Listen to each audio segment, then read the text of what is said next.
not be the total truth. No. See, the way society is built today, like a trap, it's built in a way that keeps you in the dark. Cause if your light shines through, you might figure out who and what you are. A magnificent being. Don't be scared of that. Do not be scared. That's why I'm here to help you remember the power is within. Good morning, good evening, good afternoon, depending where you're at. This beautiful planet, this amazing universe. Welcome to Brown and Spiritual AF. I'm here once again with the beautiful Isela Garcia, and me, of course, guys, Mark Sanchez right here. Today, the topic is going to be, like, we think about these topics just on spot, right? So today is going to be on the big F word. Haha, what F word is that? Forgiveness, guys. Get your minds out the gutter. Get your minds out the gutter, mother lover Joneses. Anyhow, so forgiveness is a really big one, right? That's one of those things that when you hear the word forgiveness, people are like, oh, I don't even know what that means, right? Like, I forgive you. How many times have you say you forgive somebody and you're really like, F you, mother lover, let me catch you in a dark alley, right? Like, I forgive you right now, but I am not letting that shit go. So forgiveness, what does that really mean for you, Miss Isela? I have gone through so many different, experiences around the idea of forgiveness. I think initially that exactly what you just described is that I think the initial understanding of what forgiveness is. You wronged me and I'm going to forgive you for what you did to me, right? And then as I started really delving into my spiritual awareness and recognizing, and this is a part of A Course in Miracles, and it really was like forgiveness is the key. Forgiveness is the key to finding and being in truth and finding that sense of peace. But what a lot of folks get confused about, I think, is that if I forgive you, that means that I'm still allowing certain behaviors in my life.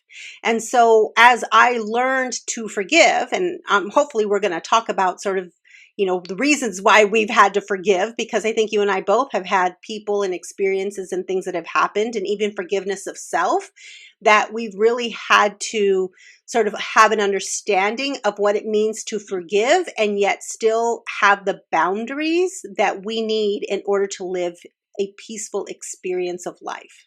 What are your thoughts, Mark? Oh man, forgiveness, right?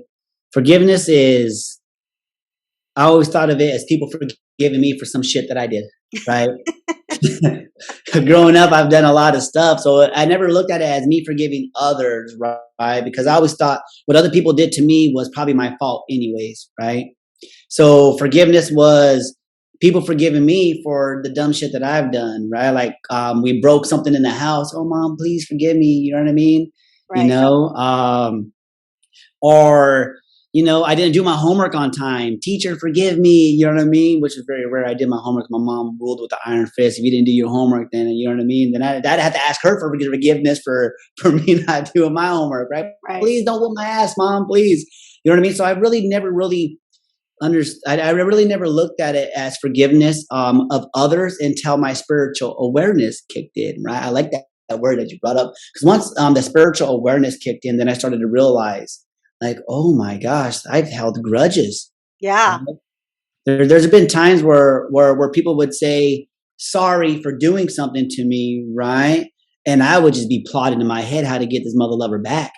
It's like, oh, you try to take my girl, bro? Okay, I forgive you, right? But thinking, wait till you get one. I'm gonna take all of them from you, right? Yeah. Right. And those kind of scenarios, right? It was somebody, and sometimes you don't realize that people don't even realize that they're doing things, right? And you're over here, have this thought in your head, like, oh, they did this to me on purpose, right? Mm-hmm. So when my spiritual awareness kicked in, I had to reverse engineer my life and really look at places that I had to let go of things, right? And didn't realize forgiveness was a healing tool. Right. And I think a lot of that happens with probably a lot of us probably have things that we have to forgive our parents for. I think that's probably one of the biggest ones. Our parents are our other family members. Mm-hmm. Right. And we don't realize it until, once again, your spiritual awareness kicks in. So if you're listening to this right now, right, and you're starting to, the picture is getting more clear on what forgiveness is, man. Well, hopefully, once again, we're going to touch on some of these topics and talk about what we had to forgive in our lives and how it showed up later on, right? Because sometimes holding on to stuff, I'm pretty sure you guys all see that picture, that meme of the person holding on to the rope and it's like burning the shit out of their hands, right? And then all they had to do was let it go, and then the relief comes, right? So that's what forgiveness is like, on these types of healing terms, right? Forgiveness is actually healing. Forgiveness is not saying it was okay what that person did to you, but you're willing to let it go in order to move forward, right? It's no longer holding you over here when you're trying to go over there, because it's just saying, hey, you did what you did and you were where you were at the moment. Maybe you knew, maybe you did it, but at that point, it doesn't really matter. I'm forgiving for me, not for the other person, right? So what is something that comes to your mind when the big F word is brought out? So many things, Mark. I saw a meme, and I don't even know if it was a meme. I think it was a meme. It was many years ago that said resentment is like drinking poison and expecting the other person to die. And that was like, I had to read it 3 times. I was like, holy shit, because power came with grudges. Perceived power came with grudges in my family. And my family are like experts. I mean, they're like PhD fucking dissertation worthy, doctorate worthy, they hold grudges for years. My mom hasn't spoken to me in like 30 years. So when I talk about holding grudges, boy, I came from the University of Grudge Holding. And resentment was this perception of power, right? If I hold on to that anger and what she did to me, I have to tell you that I watched this with all the members of my family, and they would hold on to this bullshit. And when someone actually said, like, why aren't you guys talking to each other? Nobody knew. Nobody knew. They forgot what the hell the issue was. But there was just so much resentment where people wouldn't go to one another's houses for the holidays. They would avoid one another if there was a death, like a funeral or a wedding. And so there would be like 2 separate parties. I mean, I come from this sort of upbringing, and I have to tell you that it was a natural part of my experience of life. The idea that I could let something go and like be okay was so foreign to me. And I know that sounds ridiculous, but I didn't know how to like have a conflict with somebody and actually be okay on Monday. Is now, when I talk about it all the time, when I'm doing trainings and professional development workshops, I talk about this idea of like, I didn't know how to have a conversation and say, hey, what happened wasn't okay with me. It was blame, blame, blame. You did this, you did that, you made me feel blah, blah, blah. So we would have at it. And then on Monday, I would still hate them, right? We would pretend that it was all well and good, but I was still holding on to that shit on Monday, Tuesday, and forever long. So the idea that it was hurting me, not hurting them, because I just thought it was like power. I was holding on to this resentment because somehow I was making them feel bad, because I wasn't talking to them. That revelation that it was killing me, that it was hurting me, was a huge aha moment. And I remember that so clearly. I was like, well, fuck. God, I got this all wrong, don't I? But changing that was hard. That you touched on something called perceived power, right? It's like, yeah, I don't forgive you. It's as if like me not forgiving you is gonna make you stop living the life that you want to go and live, right?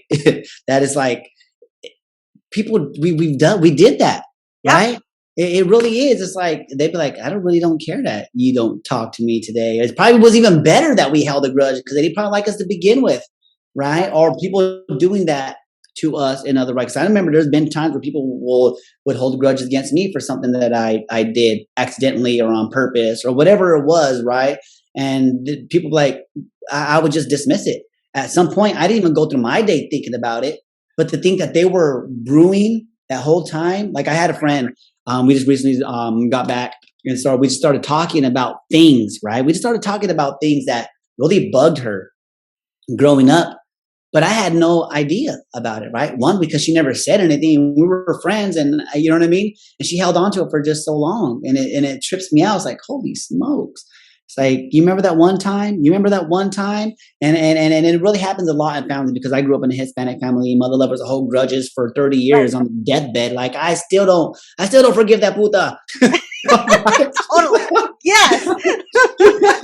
Right? Like Yeah. you see that thing, man. That one time you hit me with the chancla, it was like it was an accident, right? Right. And I think about that stuff because I think there's things that I had to forgive in order to be able to move forward, Yeah. right? Emotionally, right? I didn't realize that emotionally I was being like under distress. I didn't realize that a lot of my anxiety or my anxiousness or my depression was coming because I couldn't like forgive my dad for something, right? Yep. So let's just say when I was about 4 years old or some shit like that, he was making eggs, right? Now imagine he's making eggs. It's all exciting, right? It's like, yeah, dad's making breakfast. I'm here. I'm excited. I don't like eggs, but he's making French toast and some papas and probably chorizo. I don't even know, right? However, just imagine being a kid, all excited that breakfast is coming, right? Then he puts a plate in front of you, right? And there's eggs on it. And you're just like, as a kid, you're just like, ew, I don't want that, right? And then you start eating everything else. But then when it comes to the eggs, like, why didn't you eat that shit, right? I'm not sure what the wording was, right? Or how it went, but this is just me remembering, right? Because I held on to this shit for a long time. Imagine being a little child, right? And he just says, like, eat that shit. And you're just like, "Nah, I don't want to, right? You're a little 4-year-old, right? Or 5, whatever the heck. I don't even remember. I always remember that this was so traumatic that he took the eggs, right? Opened my mouth and put that shit in my mouth, right? And it was traumatic. And I remember screaming and crying, and he's making me feel like the bad guy, right? Because I didn't want to eat these mother loving eggs, right? Like I was excited. It went from being excited to here comes breakfast to holy shit, what's happening right now? Yeah. Like I just been violated by somebody that I loved, right? And to him, this is how I got to see it now. To him, he was making breakfast and he was doing his best and he was excited to serve me some food. And I was being a little brat and said, fuck you, dad, I don't want your eggs, right? It's like basically what I kind of did by not wanting to eat them, right? It's like I spit in his face or some shit. But growing up, being that child, right, for a while, I felt like I did something wrong. Yep. Yeah. Right. And I needed to be forgiven for not eating his eggs, even though they were nasty. Like as a child, I didn't like eggs. I didn't eat eggs until I got into high school. Let's just put it that way. That's how traumatic this shit was. Like I didn't eat eggs at all. Right. But as I got older, right, as I was progressing, my spiritual awareness kicked in. I realized, wow, I thought I got over it, but I really didn't. I allowed him that power over me, right? That perceived power. And it was actually killing me, right? Because anytime me and my dad would have a conversation and stuff, and I would talk about like how shitty of a parent he was, it's like he would say I was doing my best that I could, and I couldn't understand it at that moment, right? But he wasn't dying inside because he fucking shoved eggs. He probably doesn't even remember that, right? Maybe he was hungover, right? Or maybe him and my mom got in a fight and he was pissed off. He took it out on me, right? Because I was the weakest link in the house most of the time, right? Because I got bullied by my dad, right? My brother bullied me, right? And then my mom was just like, she was a bully too in her own way. So I was like a big ass target, man. I always felt like I had to be forgiven for a lot of things, right? My brother made a joke about it the other day. He's like, wow, you were really like, I go, because we were having conversations and we were around a bunch of cousins. I was like, Maddie always bullied me and I never did anything back. Right. And my cousin brought up, he's like, remember that one time you got him, you got finally snapped and you were ready to kill him. Right. And I can remember that. Right. But my brother said, wow, you were like the weakest link in the house. And so everybody just picked on you. Right. And my brother was like, I don't know why I did the things that I did, but I held on to that for so long. Right. And these people forgot that it ever happened. It just relived in my mind. Right. So that was like me drinking the poison and hoping my fucking dad died. Right. Not literally, but that's basically what I was doing. Yep. Right. I would bring that shit up every single time to try to make him feel bad for what he did to me, not realizing, right. This is that spiritual awareness come back in. Right. This is that emotional maturity comes in and says, hold on. Whoa. Let's take a step back. Let's assess what had really happened and where he was at that moment and where I am now and let that shit go. Right? Just forgive, right? Let it heal and move forward, right? And then through that, I've been able to build better relationships with my dad. So we don't have those types of conversations anymore. Yeah, do we get along all the time?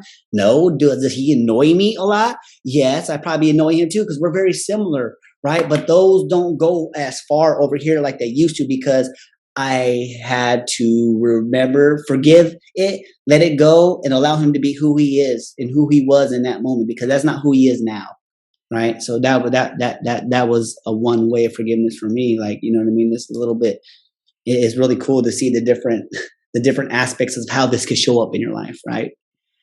Yeah, I think that, God, there's so much there, Mark. I think about, there was another meme, or it was a story of some sort online about somebody who was saying, you know what, bad shit happened to me and I'm not willing to forgive, and that's okay. And, I'm not, one of the things I think that's really important about spiritual development is that there are many paths. And there are many ways that we can approach our experience of life. And there isn't one end all be all. But what I have learned, and it's exactly what you described, I come from a history of generational cycles of abuse.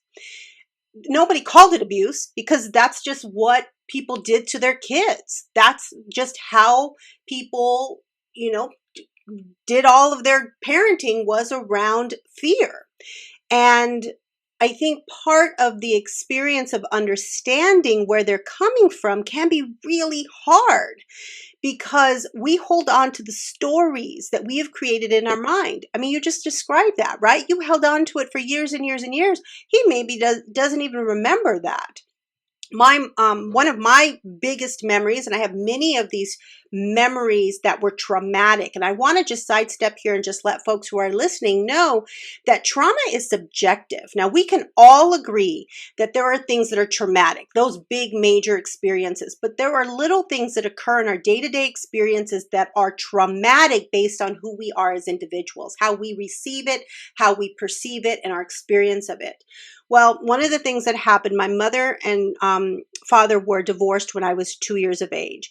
And that was just a really horrible, tumultuous relationship. And they tried to get back together time and time again. And it just always ended in horrendous tug of war, mostly my mom being the one to manipulate the circumstance and the situation. Well, one of the times I was being sent to Texas with my grandmother. She told me she no longer wanted me and that she was sending me to Texas. Well, I'm a little bit older, so this is back in the day when we had the telephone cord that stretched across the entire house. We didn't have like cell phones and even portable phones, wireless phones. There was that one phone connected to the wall. And I remember sitting in the bathroom talking to my dad, hiding in there, telling him, I was 6 years old at the time, no, 7 at the time. And I said, I don't want to go to Texas, and my mom is sending me there. Now, you have to remember, their relationship was tumultuous at best. I mean, it was just god awful. Every time I got home, because I lived with my mom primarily, I would get the third degree. What did he do? Who did he go out with? What happened? And I got punished for his behaviors. And so I'm sitting in the bathroom, crouched in there, just crying, telling him I don't want to go to Texas, and my mom was sending me to live with my grandma. Well, of course, he flies off the handle. He's pissed off. He talks to her, and then now she knows I have ratted her out, basically, right? Because she was hoping to slide me into the car, send me to Texas, and not say anything to him. And so she locked me in a room for 3 days. And it was a bedroom, and she locked me in there, and she gave me permission to leave the room. Well, food was brought to me, and I had one of my tias, which was her youngest sister, was staying with us for a short duration of time. She's the one who let me out to, like, because it wasn't even my bedroom. I didn't have toys. I didn't have anything to do. She let me out to go to the bathroom. She would let me out when my mom was at work. And the moment my mom would drive up, my tia was like, get back in the room, get back in the room. And so I would get back in there, shut the door. And I mean, I was in there until we left for Texas. And so it's one of those things. And I had many experiences like that, like just as traumatic. And that whole experience of like having, I would say, empathy for my mom was really hard. It was really hard for me to come to a place of going, oh, I understand exactly where she must have been coming from. Like that was really hard for a long time. And what I came to in my awareness, because that was the first time she tried to give me away to my grandmother. She did it a few more times thereafter, and she didn't want me anymore. Those were her words. She didn't want me anymore. And so what I came to, fast forward many years, is that yes, she was doing the best she knew how to do, because she comes from the same sort of um, detached and without anybody caring for her, loving her and taking care of her. So she couldn't give what she didn't have. So having that awareness was really important for me. It's also recognizing that, and you mentioned this, she was doing the best she knew how to do, right? But here's the big one for me, and this has been the biggest one ever. Because of these experiences, my faith was unwavering.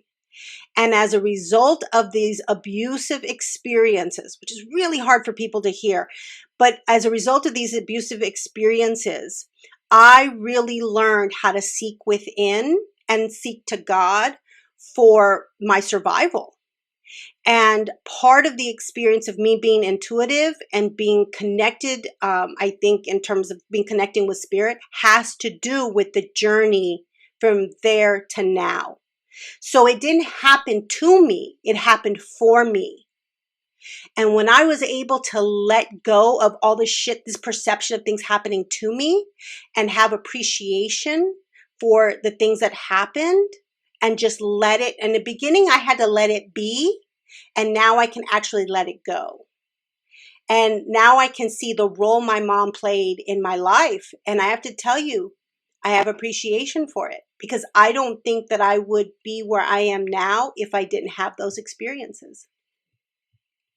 Wow, that is, that's it's a little emotional. It's a little tough because this is a little uncomfortable conversations, right? Yeah.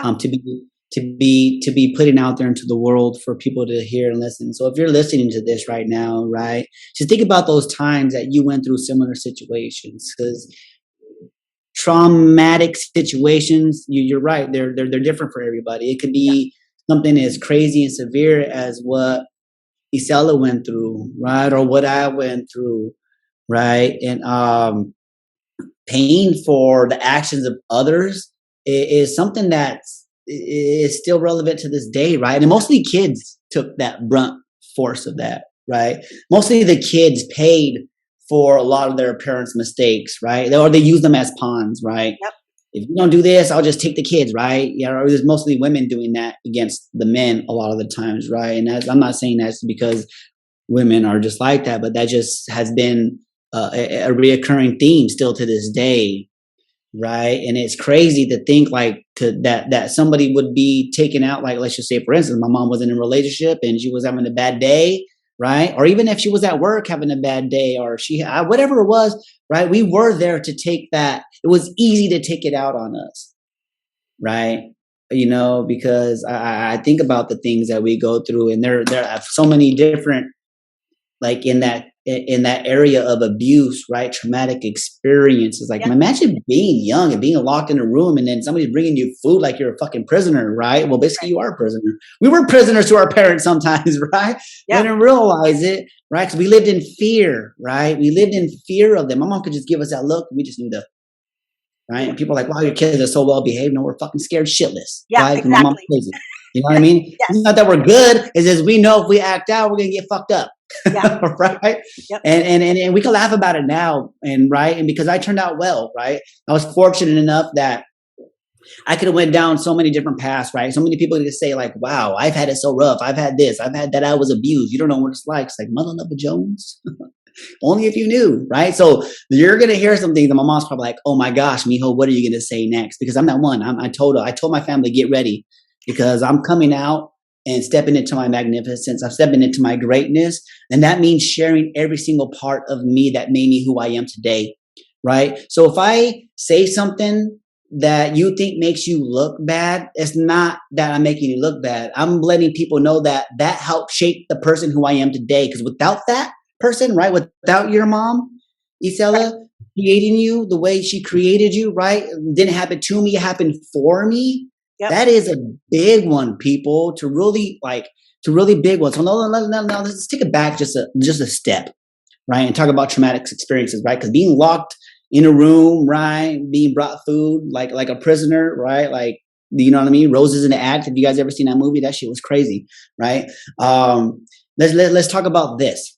A traumatic experience for me, right? Let's talk about not being wanted, right?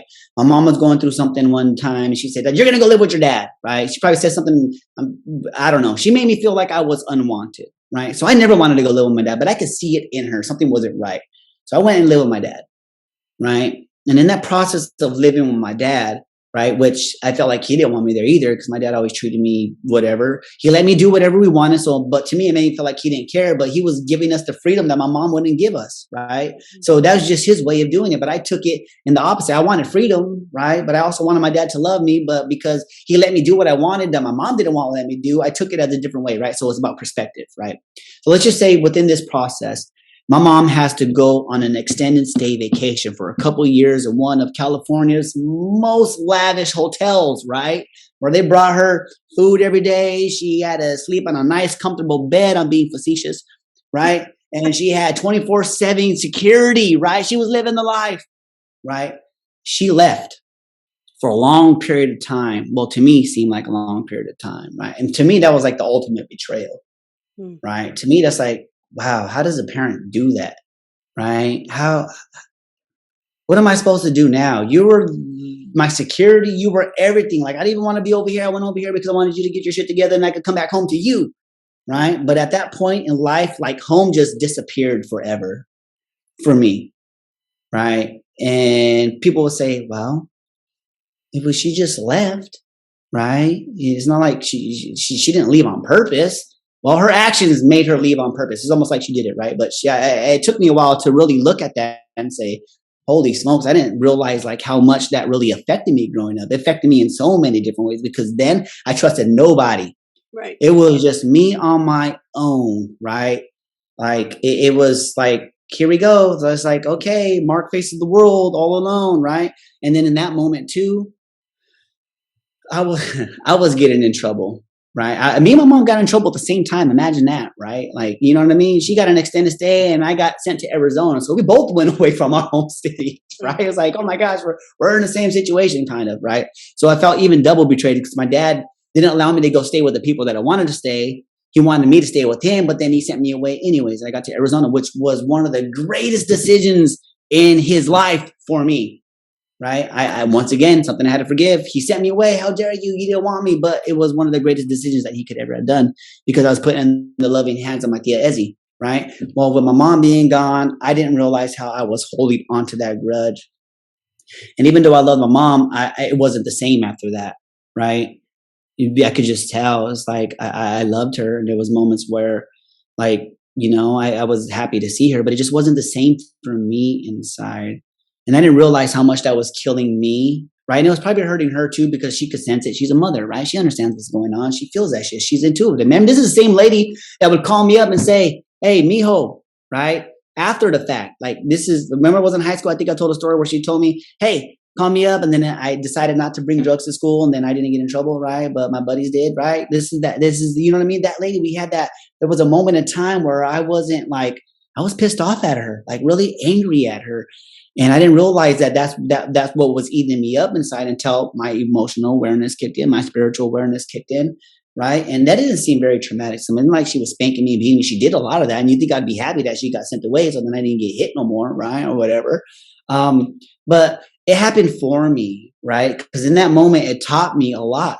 It taught me, well, I got more people that loved me because my aunt was willing to take me in, right? That was a plus, right? My dad realized that he wasn't able to step up to the plate the way he needed to, and my education was important for me, right?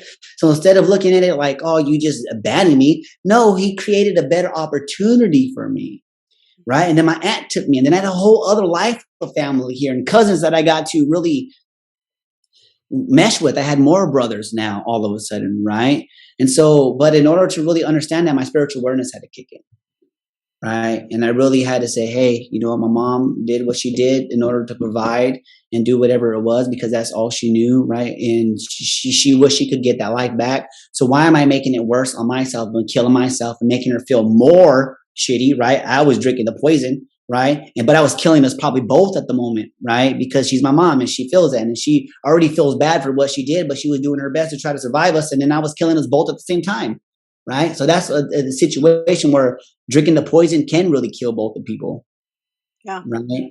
And so that was something I really had to forgive and let go and realize, wait a minute, that happened for me, right? My dad, the things that he did, he happened for me, right? For whatever twisted, crazy reason this universe or God has planned for us, it's meant to make us stronger. So then when we're sitting here telling these stories, people, you listening, right? Because I'm sure you went through similar things, right? Depending on where you're at in the world, right? And maybe the wording's different, right? But there somebody went through something similar to this. And so that is another, I think that was a really big one that really lifted like a lot off my shoulders was allowing my parents to be who they were and realize that they didn't do this stuff to hurt us, right? They were just doing the best that they could. And that if I let go and just love and forgive, right? The F word, forgiveness, actually forgive them.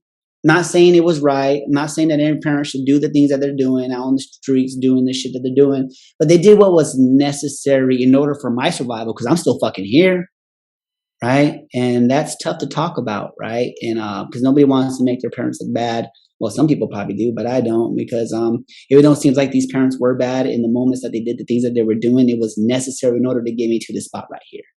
And that's the thing. Once again, you say that's a tough one to really wrap your head around. I think part of this journey, though, because you said something and you said it very quickly, and I caught on to it because I want people to hear this. A lot of folks will say, but I turned out okay. But we really didn't. You didn't turn out okay, and neither did I. We didn't. We were pretty fucked up. And when you look at like because let me tell you what happens when you don't have the love and connection from your caregivers in a way where you feel safe, you go into survival mode. So your body goes into the experience of just trying to survive. That's our fight, flight, freeze, appease. I mean, there's so many ways, disassociate. There's so many ways that we go into survival. There comes a point in a lot of us, and you and I are the same this way, Mark. It comes to a point where we go, okay, what I have been doing up until now has not served me. Like, I don't feel good. I'm anxious. I have depression. I have mood swings. I have difficulty with relationships. I have difficulty with intimacy. I start to sabotage my relationships. Or I see things in a very negative way, and I start to create these negative patterns in my life. Like, this shit, just because it's a manifestation of those experiences. And so it's not like we landed in a good spot and all of a sudden, because we're like, oh, I'm a spiritual being, all of that bullshit goes away. It doesn't. It actually is stored in our body. And we repeat these patterns of behavior. If I hadn't noticed that my mom was an imperfect human being with where she didn't get what she needed as a child, then I probably would have repeated the cycle with my own daughter. And when I got to the point, I was like 19. And when I was like, I am not going to be like her. Like, I want to be different. But it didn't magically happen. Like, I had to do the fucking work. I had to feel into what I was experiencing, and it's uncomfortable as hell. It is recognizing that there's no one to blame but myself. If I want happiness, I need to let go of the barriers and the obstacles that are getting in the way of my happiness. That's on me. That's not about my husband. That's not about my family. That's not about my mom seeking forgiveness of her behavior and what she did to me. None of that matters. It's about me making the decision to take responsibility for how I am feeling, what I'm experiencing, and how I'm trying to make sense of it. The other thing that you said, Mark, that I wanted to bring up, because I think I saw you, for those of you who are listening to us only, watch the video, because I could see your face where you're like, this is uncomfortable. And the conversation is uncomfortable. When you were talking about your experience with your dad, I had something similar, except mine was canned fucking spinach. That's the worst shit in the world. Don't serve your child canned spinach.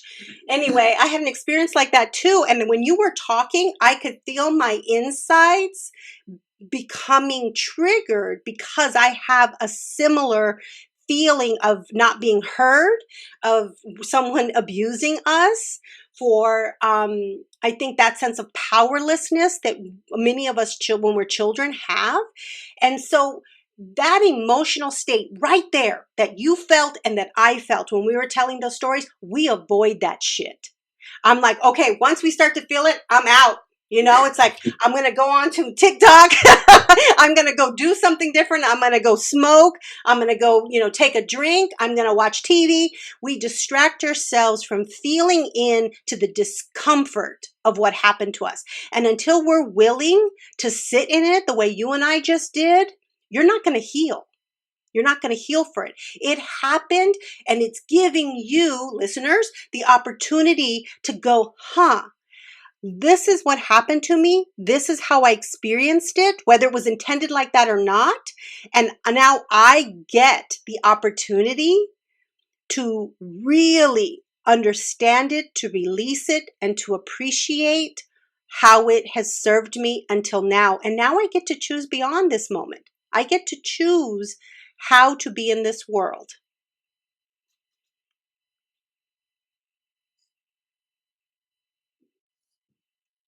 Whew. Yeah, these are heavy topics, right? So those silences and those pauses are awesome to have, because these are we could talk about this all day and all kinds of crazy shit that's happened to us. Once again, people out there listening, you know what I mean? Mom, Dad, I love you guys. Maddie, I love you guys, right? And I know I don't say that enough, right? But that's another thing that's tough to say, right?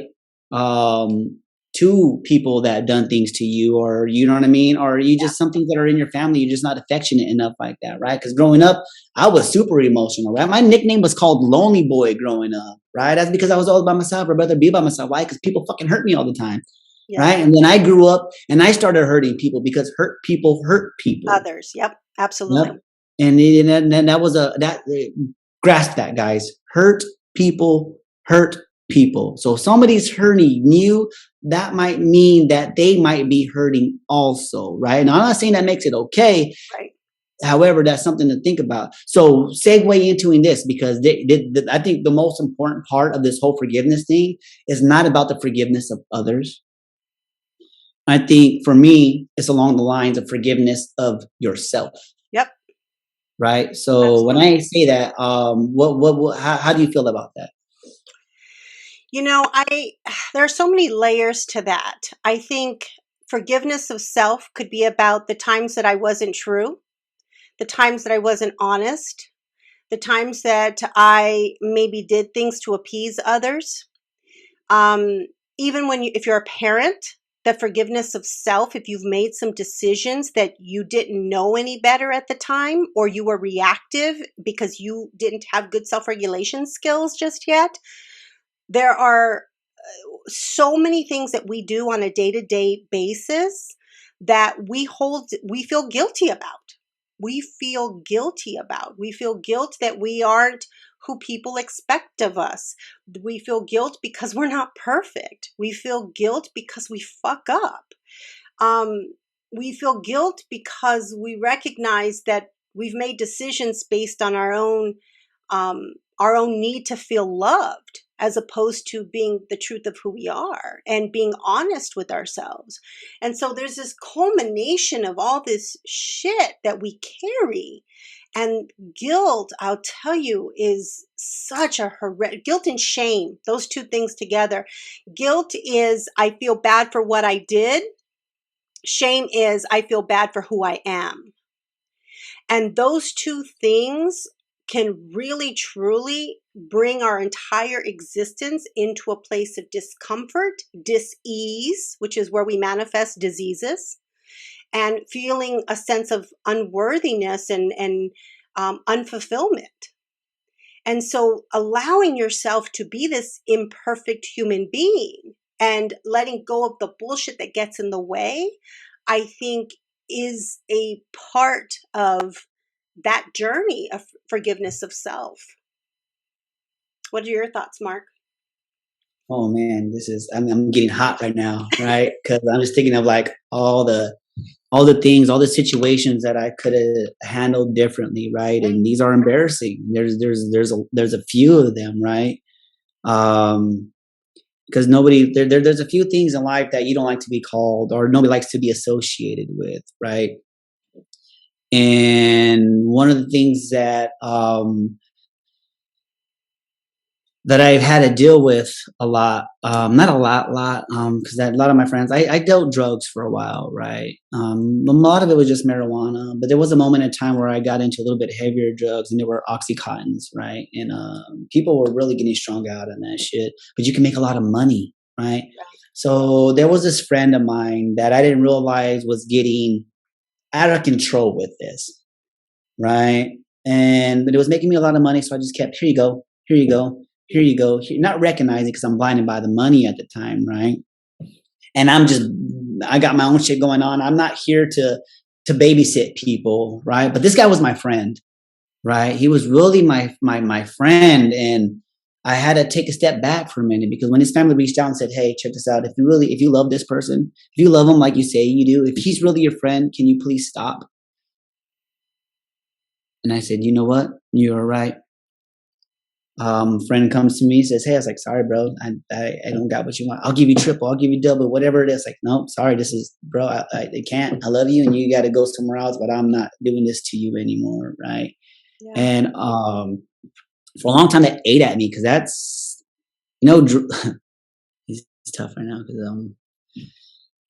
those types of things, right? That's really destructive for people's lives. And for you to call yourself a friend of somebody and then you were feeding them garbage, right? That is something I feel ashamed of. Yeah. Right? It's like, how do you call yourself somebody's friend yet you're willing to help destroy them by making money off them? Right. So that was one major one that I really took a lot of time to do, right? Is destroy somebody's life for the thing of money. Now let's talk about money, the next one, right? So imagine working for a company, right? And you find a way to get a lot of money out of them without them knowing, right? For some reason, we think like these companies owe us because they overwork us and these motherfuckers don't know what they're doing. They treat me like shit anyway. So I'm going to get them back and figure out a way to get money out of them. Well, then you get caught. Right? And it's like, oh shit, this is scary. This is dangerous, right? But just like anything else in life, right? Those moments where like your angels swoop in and they save you, right? I was fortunate enough to have people in my corner that say, hey, you know what? It's X amount of money, right? Let's just say $3,000, right? Of money that you could get in big trouble for that amount of money taking from somebody, right? And I laugh about it now because it's like, oh my gosh, what the fuck was I thinking, right?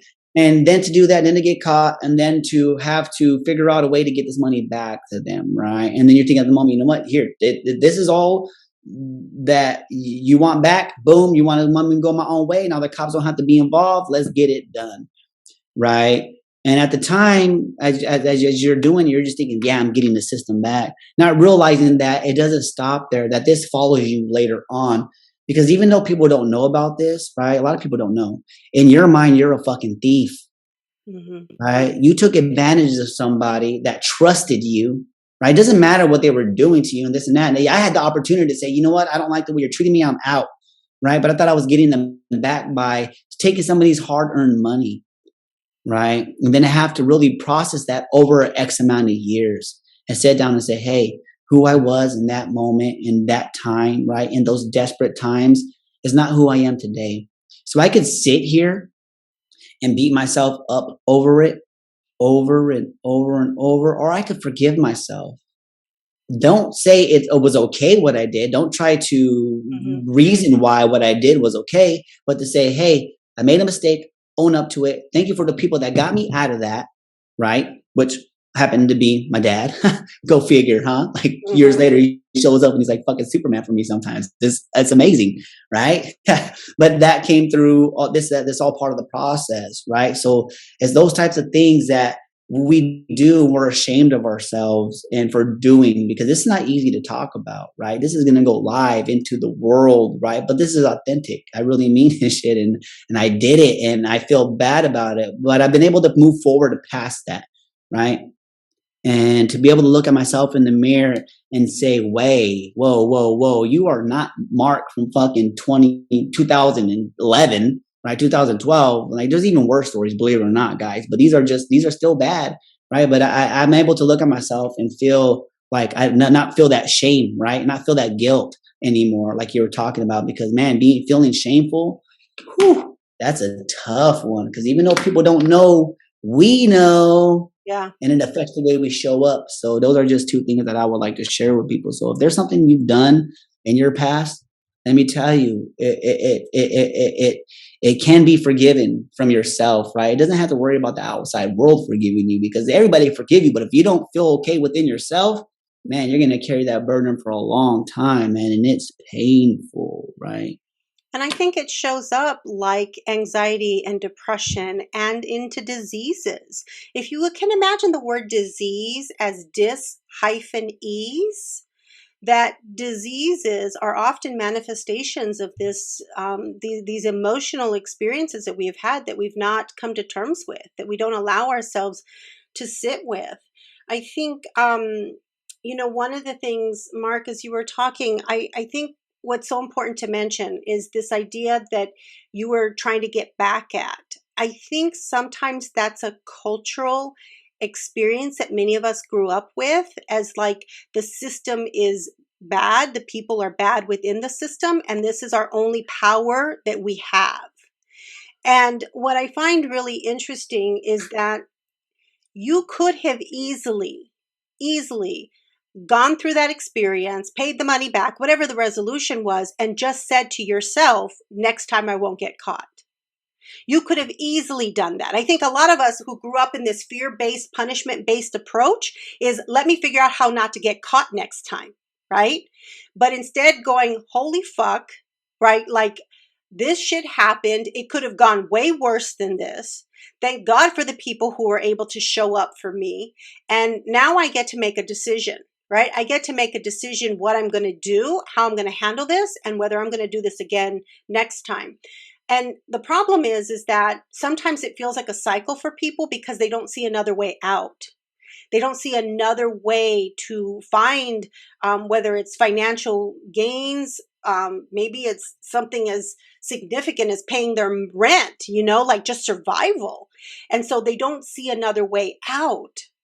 But in every choice and decision that we make, if it comes tumbling down, we get to choose something different. And you've done that. You did that. Like you said, I'm not that same person anymore. Well, shit, you sure as hell could be. You could have just made the decision to stay that person. Yep. Because once again, I learned quick, I learned fast, right? And I could have gotten better and figured out, because that, once again, that was the time I got caught, right? Right.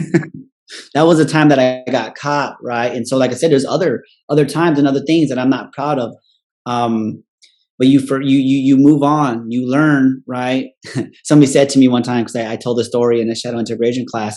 She was like, "Well, I know you feel bad about yourself, but one, you were brave for doing that and fucking creative as fuck." I was like, that's an interesting way to look at it, right? I was brave and I was creative. Okay. You know what I mean? That doesn't make it right. But I think about those things now, right? Because through forgiveness, I'm able to look at it in a different light, right? Because I'm not that same person. So I can analyze it and I revisit those moments in my life and say, okay, what was happening? Because I'm not saying that those pressures are still not on today. I just respond differently to them now, right? You know what I'm saying? I put myself in better situations, right? If I made better choices at that age, and you talked about dis-ease, right? Disease. And when I look back at that time of my life, when I was 180 pounds, when I was stressed out, I was doing this stupid shit, right? The disease was showing up in my body. My body was telling me, right? It was anxiety. I was anxious. I was fucking drinking alcohol like crazy, right? With different women all the damn time. Like, people would think that that's like a cool thing to have a bunch of like women around all the time. But no, it's really not, man, because it's detrimental to your health. Like, you know what I'm saying? Like, spreading out your energy like that is no bueno, guys. You know what I'm saying? But we were praised for that kind of stuff. And that's another thing that I look back and I was like, oh my gosh, I had to forgive myself for the way I treated people. Mm-hmm. Right? Because treating people like crap, like they're just pieces of meat, it's not cool. Like, I might have, even in the moment, I knew it was bad, right? But I did it anyway because I was worried about what was looking like. They thought I was cool. I know this is not cool, but you know what I mean? I'd rather make you feel like shit than for my friends to think I am. You know what I mean? So, but yeah, you're right. I could still easily be doing the things that Yep. I do, right? But now I do them in a way that's life giving, life supporting, Mhm. right? By being able to take these stories and share them with others and let them know, check this out, man. You don't have to keep going this way, right? You can make a different choice today. And whatever happened over here doesn't have to be your story over here, right? I mean, it could help your story. It could help you move to where you got to go, right? But it doesn't have to, that's not the end all be all. And it doesn't matter what age you are either. That's another thing that's so amazing in this is that there's people that are in their 50s, 60s, 80s, still figuring things out and still learning to let go and forgive things, right? So why wait till your deathbed, Right. right, to finally say, man, I'm sorry for all the, I forgive myself finally, or I forgive you, mom, dad, brother, sister, fucking kid in the 5th grade that tripped me and I thought it was on purpose, but it was on accident, right? You Mhm. know, and people hold those grudges, and it's a really it's like I said, it's tough to talk about these things, and now people know some more about who you are, but at the same time, right, we all have those parts of us, right, those shadow Mhm. parts of us that have to be released and let out, because if not, we know what grows in waters that are not moving, Mhm. right? Absolutely. One of the strategies I tell folks, if you really want to work on forgiving yourself and others, write down on index cards the story that you are attached to. So the things that was harmful, hurtful to you, or things that you did to others. And write each one of those on an index card. Just one idea, one experience, one memory on one index card, and just write them down. And I call this a data dump. You just write everything you remember that's still haunting you, that's still a shadow, that's still, when you think about it, you either avoid it or you feel the pain and the hurt within your body. Connecting to your body is a really important part of this experience. And then choose one. And then take the others and put it inside an envelope and just choose one. And take a look at one and go, okay, what are the opportunities for learning that I had through this? Can I see the other perspective like you did, Mark, about your father and, being able to see it through his lens of his life experiences? What can this offer to me as a person who is healing and learning and growing, and what I call unlearning all the social conditioning that we've experienced? And really sit with that, allow that. And I even create an affirmation, and that's just basically taking a negative experience and looking at the positive experience from it and coming up with a statement. And I know this is hard for folks, but I'm like, fuck that, I grew up with this. You don't know how difficult my life is. We've all had, I don't say everybody on here, I'm always impressed when I meet someone who's like, I didn't live through any trauma. I'm like, holy hell, really? I didn't even know that was fucking possible. But most of us have gone through pretty traumatic experiences.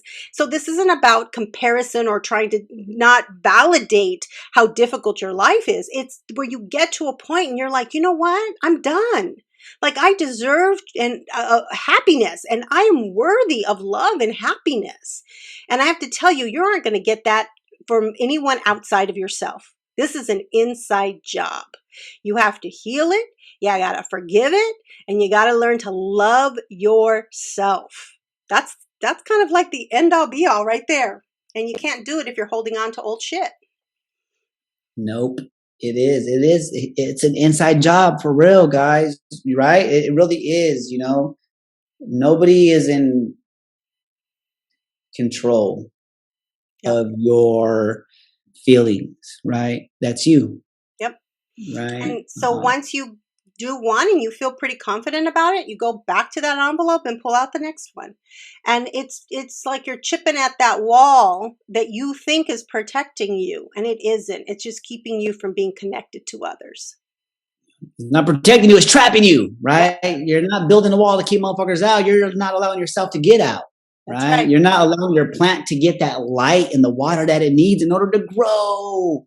That's right. Right. That's really, it's funny how I see pictures like that. Right. When you talked about, when we decided to talk on like forgiveness, I felt my heart automatically go, fuck. Like I got hot. Like, I don't know what I'm going to share. I never know what's going to come out of my mouth. Right. Right. Because I don't know what I'm willing to share at that moment or that time. Right. And then all the times when that happens though, now I feel even more lighter now. Now it's like, oh man, yes, I've been holding that for a long time, even though I shared it but probably like within a group or a small intimate place, people that really know my story. This is like worldwide, and people are Yeah. gonna know us and be like, wow, you know what the mother lover did? But at this point, because I'm so like, because I went inside, right? Because I knew it was an inside job, because I forgave myself because I let go of those shadow aspects of myself and I integrated them, right? They were necessary and able to get me to where I'm at right now, right? Because I could have continued the cycle, like you said. I could have just got better and continue to do the things, but I broke that cycle. I said, nope, not no more. That was too close for comfort, right? I'm not even gonna try to get better at this one. Why? Because it doesn't make me feel good to begin with, right? I'm anxious and looking in the mirror, I'm overweight and shit, so I'm probably not on the right path. Right. So now I feel good and I feel okay and I don't feel ashamed telling those stories and what I did. And you know what I mean? Am I sorry that I did them? I'm sorry that I did them. Would I do them again? No, never. Like, you know what I mean? I don't even think about that kind of shit. When I have an opportunity, I'm like, hey, you dropped 50 cents, sir. You know what I mean? It's like, no, I don't even, like, here you go. You know what I'm saying? So, wow. Well, I think that actually comes to the end of our time, Mark. Wow, that was powerful. Yeah, pretty good, right? I love the time that we spend together because we really are through this journey getting to know one another better. And I really am hopeful that for anyone who's watching or listening, that even if there's just a small little message here that resonates with you, hold on to that. Hold on to that, lean into it a little bit, and just kind of see what it brings for you. Yeah, to have the conversation with yourself, right? If you don't feel comfortable having this conversation with like somebody, have this conversation in the mirror, right? Have that conversation with you, right? When you get up in the morning or when you're getting ready to go to bed, have these conversations, right? And if maybe you might want to share, maybe you might want to share this podcast with somebody that could resonate with it, right? Because we all have friends that we sit in places, right? And people constantly bring us their issues and their problems, right? So if you have a friend that brings you something, a mom, a sister, a brother, a cousin, a dog, who knows, right? We all have emotions. Send them this way to have them listen, and maybe it might strike some type of emotion, or maybe they might have an aha moment. On my good friend Heather's YouTube channel, right? Aha moments happen all the time, and if you think this podcast could give them an aha moment, send them this way. Don't let this title fool you. Brown and spiritual AF. It's not just for brown people; it's for a lot of people. Yep. Right? For a lot of people. So with that being said, thank you guys very much for tuning in. We look forward to seeing you guys next year, because this will probably be the last one of this 2021 season, right? So here we go. Thank you guys once again for tuning in. We wish you the best of the rest of 2021 and see you in 2022. Love you guys. The power is within. Do you remember who you used to be? Remember who you used to be? Do you remember what you really are?